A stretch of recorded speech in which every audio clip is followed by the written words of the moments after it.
We're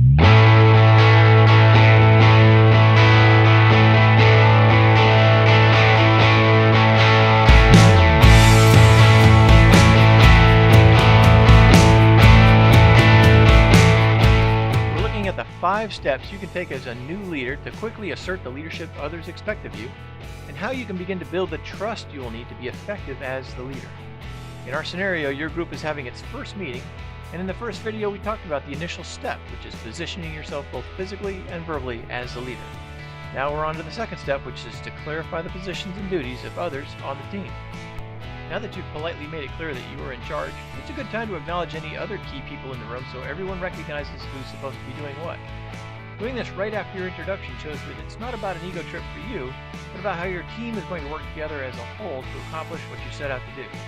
You can also start to build loyalty and teamwork by saying something positive as you introduce each key player. It might sound something like this. Linda here will be our vice president this year, and as you know, she will be in charge of coordinating our fundraising events.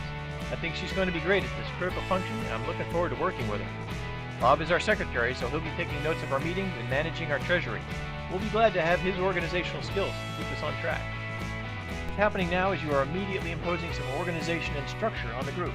By introducing your key leaders first, you're acknowledging their importance and showing them that you plan to trust them. Once you've introduced the key leaders, if there's even one new face in the group, now might be a good time to get everyone introduced. One fun way can be to ask each member to tell you 3 things. 2 can be useful, like name and reason for being in the group. The third should be an interesting fact that everyone can relate to, like hobby, favorite food, or fantasy vacation spot. Once the introductions are done, challenge members to remember names and interests, make a game out of it, and have some fun. As you do this, you're demonstrating confidence by keeping the meeting moving while showing that you value and care what others have to say, which helps strengthen group identity. Doing the introductions in a fun, creative way continues the positive tone you're setting and keeps everyone engaged. Clarifying the roles and key duties of your teammates is important to do very quickly after you become the leader. It minimizes confusion and helps new members start to understand how the organization functions. By introducing your key leaders first, you're giving them a sense of importance. By making sure everyone is not only introduced, but gets a chance to say something, and challenging group members to remember what it was, instills a sense of belonging. It shows that you should all value what every group member has to say. And this is a good way to start building a sense of teamwork and collaboration in your group.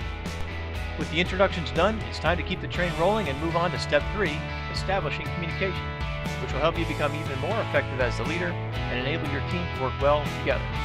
Thanks for watching.